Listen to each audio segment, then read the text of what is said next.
Salut à tous. Si vous vous intéressez un petit peu au monde des cryptos, vous savez qu'il y a d'un côté les blockchains, Bitcoin, Ethereum, etc. Et de l'autre, des applications adossées à ces blockchains. Vous les connaissez, les tokens ERC20, les tokens BSC20, les NFT, etc. Et en fait, ces applications, donc, ce sont des smart contracts, et je vais démontrer que le développement de smart contracts est assez accessible en fait. Donc en 10 minutes, on va développer un smart contract, le déployer et faire vérifier le contrat pour avoir sur Internet une interface pour que n'importe qui puisse interagir avec votre smart contract. Donc on commence dès maintenant. Alors je précise, donc sans que ceci ne vous coûte quoi que ce soit, puisqu'on va travailler sur une blockchain de test, donc une blockchain Ethereum de test, donc avec des Ethers fictifs que je vais vous montrer où trouver. Et sans rien installer sur votre ordinateur, on va utiliser uniquement le navigateur. Donc la première étape, c'est d'installer MetaMask, donc, qui est un wallet sur navigateur, donc qui se présente sous la forme d'une extension. Ensuite, donc, on va travailler sur le réseau Ropsten. Donc c'est important, une fois que vous avez installé MetaMask, de vous placer, de choisir ici le réseau, donc un autre réseau parce que par défaut c'est sur la blockchain principale Ethereum, donc le mainnet. Et là, donc on se place sur un testnet. Donc là, je vous ai mis le lien en description. Vous entrez, donc vous avez votre adresse ici, vous la copiez, vous l'entrez et vous appuyez sur Send me Ether et ça va vous envoyer de l'Ether. Donc ça peut prendre jusqu'à une minute en fait, ça dépend des transactions, etc. Mais ça prend une minute et vous aurez un Ether normalement, donc un Ether fictif, hein, je rappelle. Euh, et voilà. Donc moi j'ai déjà de l'Ether, donc je passe directement à l'étape suivante. Donc l'étape suivante, c'est pareil, le lien dans la description, donc d'aller sur Remix. Et donc normalement, si tout va bien, alors normalement vous avez des dossiers qui s'affichent ici, notamment des contrats, donc certains contrats qui sont déjà faits. Donc nous, on va créer notre propre contrat pour qu'on puisse un peu voir comment on code vraiment un contrat et pas se contenter de, de ploder un contrat déjà existant. Alors, donc on fait new file, on peut le mettre n'importe où, hein, le contrat. Donc new file, on va l'appeler hello world.sol. Donc sol, solidity, c'est le langage qu'on utilise ici pour coder notre contrat. Je recopie l'entête. Donc en fait, cette ligne-là, elle permet juste de définir les versions de Solidity qu'on va utiliser. Pour ce qu'on va faire ici, c'est pas très important. Vous pouvez pareil copier l'entête. Ici, c'est la distance. Bon, pour ce qu'on fait, c'est pas très important non plus. Donc pour commencer à écrire un contrat, du coup, on utilise le mot-clé contract. Et après, on met le nom de notre contrat. Donc, nous, ce sera Hello World. Ensuite, on met des accolades et dans ce contrat, en fait, on va mettre deux choses. On va mettre des variables et des fonctions. Donc les variables, ce seront des éléments qui seront en mémoire, auxquels le contrat pourra accéder. Donc ça va être un peu la mémoire du contrat. Et de l'autre côté, on a les fonctions. Donc les fonctions, en fait, c'est la manière dont le contrat va interagir avec les gens. C'est-à-dire qu'en fait, les gens, donc c'est-à-dire que en fait, vous pourrez appeler des fonctions. Vous pourrez faire que ça pour un contrat, c'est-à-dire vous ne pouvez pas le modifier, vous pouvez rien ajouter, vous pouvez rien faire, justement, c'est le côté immuable de la blockchain. Vous pouvez juste appeler des fonctions. Et en fait, tout ce que vous pouvez faire avec un contrat, c'est des fonctions. Donc, du coup, en fait, les fonctions définissent la mécanique de notre contrat. Donc ici, en fait, on va faire un contrat qui... donc, en fait, on va faire en quelque sorte un NFT, euh, mais enfin, qui va pas vraiment respecter les normes de NFT, mais un objet donc on va faire, par exemple, en fait, on va faire une chaîne de caractères qu'on pourra modifier si on en est le propriétaire. Donc, on va faire en fait un contrat qui va gérer une chaîne de caractères, c'est-à-dire que le propriétaire pourra dire je veux, pourra modifier la chaîne de caractères que le contrat stocke en mémoire. Il pourra transférer son droit de propriété à quelqu'un d'autre, et en fait n'importe qui pourra aussi demander au contrat de recevoir le- la chaîne de caractères, d'accéder à cette chaîne de caractères, de voir sa valeur. Donc là, j'ai défini trois façons d'interagir avec le contrat en fait, et ça va être nos trois fonctions. Donc en fait, on aura une fonction setText, on aura une fonction getText, donc setText sera pour définir le texte, getText ce sera pour récupérer le texte, et une fonction giveOwnership, donc pour transférer la propriété à quelqu'un d'autre. Alors, j'ai pas encore parlé, mais il y a un autre, enfin, je reviendrai après sur une quatrième fonction, mais qui n'en est pas vraiment une. Donc voilà, donc là on a créé les fonctions, et maintenant il faut les variables. Donc les variables, on a le propriétaire du contrat, donc c'est une information à stocker parce qu'elle peut changer. C'est pas justement si on utilise la fonction, si le propriétaire du contrat utilise la fonction giveOwnership, bah le propriétaire change, donc du coup c'est une variable, donc c'est une information qui va changer. Et de même le texte aussi, on a dit ici qu'il pouvait changer. Donc voilà. Et ensuite, donc là on va commencer vraiment à remplir la mécanique de notre contrat. Donc la fonction setText en fait, elle va dire alors une fonction ici, donc on a le mot-clé fonction pour préciser que c'est une fonction. Ici on a le nom de la fonction et en fait entre parenthèses on va mettre le paramètre. Donc par exemple le paramètre c'est ce qu'on envoie avec la fonction. Des fois donc ça arrive qu'on doive envoyer quelque chose avec la fonction. Donc par exemple pour cette texte en fait la personne qui va appeler cette texte, la fonction cette texte, elle va envoyer le nouveau texte qu'elle va envoyer. Donc ici on va dire le paramètre newText. Donc le contrat il reçoit newText et en fait il va donner à texte, donc la valeur qui est là, la valeur newText. Voilà. Et on termine avec un point virgule. Donc c'est texte enfin, on affecte la valeur newText à texte. Ensuite la fonction getText, elle va retourner, donc on utilise le mot-clé return, c'est-à-dire qu'elle renvoie le texte. Donc c'est pas plus compliqué que ça. Et elle prend pas de paramètres, c'est-à-dire que si on veut le texte, on n'a pas besoin d'envoyer, on n'a pas de paramètres envoyés parce qu'on va rien changer dans le contrat. Et giveOwnership, bah, du coup il faut envoyer le nouveau propriétaire du contrat, enfin la personne à laquelle on souhaite envoyer le contrat, enfin donner le, entre guillemets, le droit de propriété sur le contrat. Et donc là ça va faire owner égale new owner. Voilà. Et point virgule. Ensuite, alors ce qu'on va faire, donc déjà il y a quelque chose d'important, c'est que pour les fonctions setText par exemple, c'est seulement le propriétaire du contrat qui peut appeler cette fonction. Donc on va utiliser le mot-clé require, et en fait on va demander quelque chose, c'est-à-dire on va demander que le propriétaire soit celui, donc égal, soit celui qui a fait appel à la fonction, et donc ça s'invente pas, c'est msg.sender. Donc ça c'est celui qui a fait appel à la fonction. Et là c'est le propriétaire donc, du truc. On va utiliser pareil cette ligne aussi pour giveOwnership parce que c'est normal que celui qui soit, enfin que seul le propriétaire puisse transférer son droit de propriété. Enfin ça semble logique. Pour getText par contre on n'a pas besoin de mettre cette ligne là parce que en fait n'importe qui doit pouvoir accéder au texte. Ensuite, là il y a quelques petits problèmes dans le code. En fait il faut ajouter des choses. Déjà il faut commencer à préciser les types des variables. Donc les types pour owner ce sera le type adresse, c'est-à-dire adresse en fait c'est l'identifiant de quelqu'un sur la blockchain. Donc Solidity a un type pour ça, donc on n'a pas à s'embêter, donc ce sera le type adresse.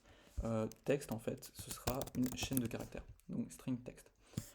Enfin, il faut préciser, alors normalement, donc là je vais faire CTRL-S, je vais enregistrer, et il va m'indiquer les erreurs. Donc là il y a plusieurs erreurs. Les premières erreurs c'est qu'il faut préciser la visibilité de la fonction. Donc nous on va mettre public en fait, ça veut dire que justement quelqu'un, enfin n'importe qui peut appeler cette fonction. Mais c'est pas parce que la fonction est publique que ici le require, de toute façon ça fera en sorte que seulement le propriétaire peut vraiment arriver jusqu'à cette ligne-là et changer le texte. Mais voilà, il faut le mot-clé public. En fait, ça permet de dire que on autorise n'importe qui à le faire. Je ne vais pas rentrer dans les détails. Il y a des subtilités, mais c'est pas important pour le moment. Il y a un troisième problème ici, c'est que il faut préciser, alors c'est un peu spécial en fait, il faut préciser la mémoire la mémoire en fait où on stocke ce paramètre. Enfin voilà, on a le choix en fait entre memory qui veut dire mémoire à court terme ou storage mémoire à long terme. Mais pour un paramètre en fait, vu que newText ça va être juste le temps de l'appel de la fonction, ça veut dire que c'est à court terme, c'est le temps de l'appel de la fonction. Parce qu'une fois que la fonction appelée, en fait, on aura texte égale newText, donc newText on n'en a plus besoin, du coup on met memory. Et là, qu'est-ce qu'il veut pas? Identifiant not found. Peut-être fallait mettre dans. Ah oui, il faut préciser le type aussi, c'est ça. Il faut préciser que c'est une chaîne de caractères. Non, c'était ça qu'il fallait préciser, pas la mémoire. Et c'est. Ici, il faut mettre adresse owner, et là, il va dire la mémoire. Voilà, de toute façon, en fait, voilà, quand vous enregistrez, il vous dit les erreurs, la syntaxe et tout. Enfin, on peut pas forcément tout connaître. Qu'est-ce qu'il a pas aimé?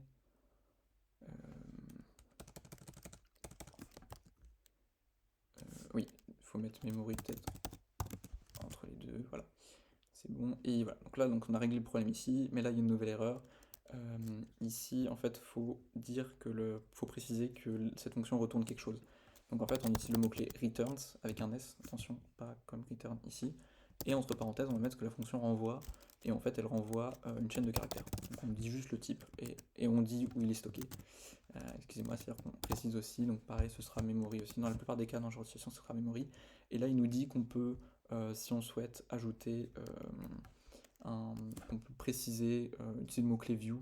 En fait, ça permet de dire que, en fait, vu que cette fonction-là, elle modifie pas l'état du contrat, c'est-à-dire qu'elle change aucune variable, en fait, elle touche ni à owner ni à text, enfin, elle le retourne, mais du coup, ça change pas sa valeur. Du coup, en fait, on met le mot-clé view. Ça, c'est purement informatif, ça sert, enfin, ça sert pour après, pour quand on veut interagir avec, mais c'est facultatif. Donc là, on a enregistré le contrat, normalement, on n'a pas d'erreur. Et on n'oublie pas aussi de... Alors justement, c'est la fonction dont je parlais un petit peu tout à l'heure. Il faut rajouter une fonction qui s'appelle constructor. Voilà. Donc il n'y a pas besoin de mettre le mot-clé fonction, il me semble. Et en fait, on va juste préciser au départ les données qu'on veut mettre. C'est-à-dire par exemple, owner, en fait. Au départ, il faut fixer un, un propriétaire, en fait. Donc au début, on va dire que le propriétaire, ce sera celui qu'aura appelé la fonction constructeur. En fait, la fonction constructeur, elle est appelée au tout début de la création du contrat. Elle est appelée juste là, après personne ne peut l'appeler, enfin elle est appelée juste une seule fois, et c'est à la création du contrat. Et là, en l'occurrence, en fait, là on va donner, du coup, on va dire que owner, c'est celui qui a envoyé, celui qui a déployé le contrat. Et pareil, après le texte, on peut mettre ce qu'on veut, on peut mettre voilà, juste ça, et normalement, c'est bon. Voilà. Donc c'est important de mettre ça parce que sinon, en fait, si on n'a pas défini, si on n'a pas dit au début qui c'est le propriétaire, qu'est-ce que c'est que le texte, on sera bloqué. Donc voilà. Donc c'est fini. Maintenant, on passe au déploiement. Le déploiement, ça se passe ici. On retient bien la version du compilateur qu'on utilise. C'est important après pour faire la vérification. Donc Solidity, compiler, etc. Tac, on compile. Là, si on regarde dans l'arborescence, il nous a créé deux fichiers. Je ne vais pas rentrer en détail sur ça pour le moment.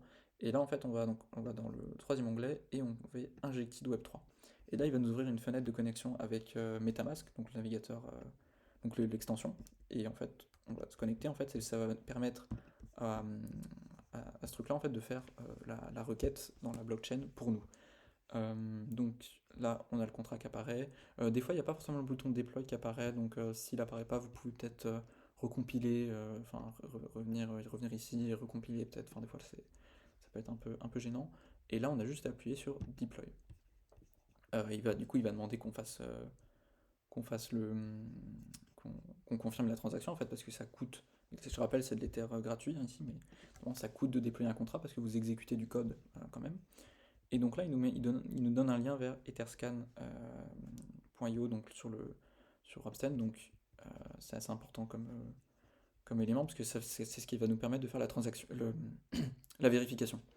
Donc, alors, il faut attendre un petit peu, hein, c'est pareil, là, vu qu'on met sur la blockchain, c'est normal que ça puisse prendre un peu de temps. Et donc là, on a le contrat qui est déployé.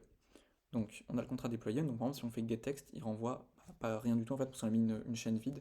Donc, par exemple, si je mets test et je fais set text, donc là il va demander de confirmer la transaction, tac, je confirme. Et après si je fais get text, donc là pas encore, faut que j'attende vraiment que ça aille dans la blockchain. C'est pas instantané, même si sur les blockchains type Ethereum, les blocs se font assez vite, donc en assez peu de secondes. Enfin normalement là je devrais voir quand la transaction était complètement validée. Euh, voilà c'est bon. Donc get text, et voilà, donc là ça m'affiche test. Donc maintenant on va aller sur Etherscan. Donc là on a le contrat et voilà, euh, on va aller ici, donc à l'adresse du contrat, et on va aller à l'onglet contrat.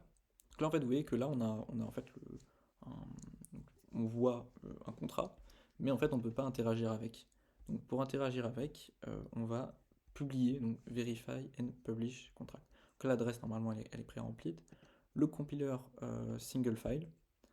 Ici, la version, donc c'est ce que je vous disais tout à l'heure, là j'ai pris 8.1, donc on sélectionne ça, et la licence, on va mettre nos licences, ou je sais pas, licence 3, donc celle je crois qui est en tête dans le... Voilà, on agree au terme of service, etc. Donc là, il faut le code source, donc c'est indispensable en fait pour vérifier le contrat. Donc on fait CTRL A, CTRL C, ici, et on entre ça comme ça.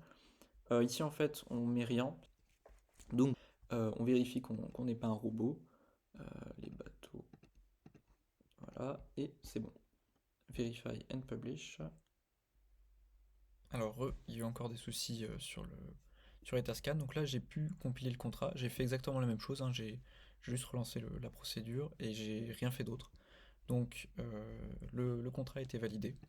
Donc normalement vous ne devriez pas rencontrer ce genre de problème, enfin c'est assez rare, je pense qu'Etherscan soit surchargé. Et donc là en fait on a la page de notre contrat du coup, et vous voyez qu'elle est différente de celle qu'il y avait tout à l'heure. On a notamment des nouveaux onglets qui sont apparus. Donc là en fait le code est public, c'est-à-dire que n'importe qui peut voir le code de votre contrat. Bon là ça va assez vite. L'ABI, donc ça c'est un bout de code qui sera utile pour après quand vous voudrez faire votre propre interface pour communiquer avec le contrat. Et bon, il y a des choses qui ne nous intéressent pas plus que ça. Alors, donc, ici on voit qu'on a deux onglets. Donc on a Read Contract et Write Contract. Donc en fait, on voit qu'on reconnaît les fonctions. C'est-à-dire que là, on a les deux fonctions Give Ownership et set Text. Et ici, on a Get Text. Donc par exemple, Get Text, en fait, on peut l'exécuter. En fait, quand on a fait ça, par exemple, là, ça nous donne test2. Et donc là, en fait, on a exécuté la fonction, en fait, quand on fait ça. Et là, ici, en fait, on peut aussi exécuter la fonction à partir d'ici, en fait. Et là, vous remarquez que c'est une page web, rien de plus normal, accessible par n'importe qui. Donc là, par exemple, si je veux mettre test 3, je peux appuyer sur... Alors oui, là, il veut que je me connecte à MetaMask, parce que quand je fais une fonction, oui, l'autre fonction, en fait, j'ai pas eu besoin de me connecter. Là, j'ai besoin de me connecter. Donc du coup, je dois me connecter. Je connecte, et après, je pourrais, en fait... euh, là, c'est bon. Donc là, je suis connecté. Et là, je peux écrire. euh, je peux envoyer, je peux exécuter la fonction en fait. C'est ça, elle demande de l'ether. Alors que là, juste lire le contrat, enfin lire le read contract, ces fonctions-là ne demandent pas d'ether. Donc là, il faut faire reset, je crois, il me semble, pour actualiser. Donc c'est pareil, ça prend un peu de temps parce que ce qu'on a envoyé du coup va dans la blockchain, hein, donc c'est normal. J'ai pas détaillé l'exécution de Give Ownership pour le moment parce que il aurait fallu une autre adresse pour tester, mais elle marche tout aussi bien, je vous le garantis. Donc là, on pourrait par exemple donner à l'adresse 0, donc 0x000, etc. Ce qui perdrait définitivement la possibilité d'éditer du texte. Donc ce qui est pas ce qu'on va éviter. Voilà, test 3, c'est bon, ça s'est activé. Donc la vidéo, ça va s'arrêter là. Je vous donne rendez-vous si vous avez vu, donc enfin si vous avez vu que finalement le développement était assez simple, pas pour créer des contrats nettement plus complexes. Je vous donne rendez-vous sur les prochaines vidéos.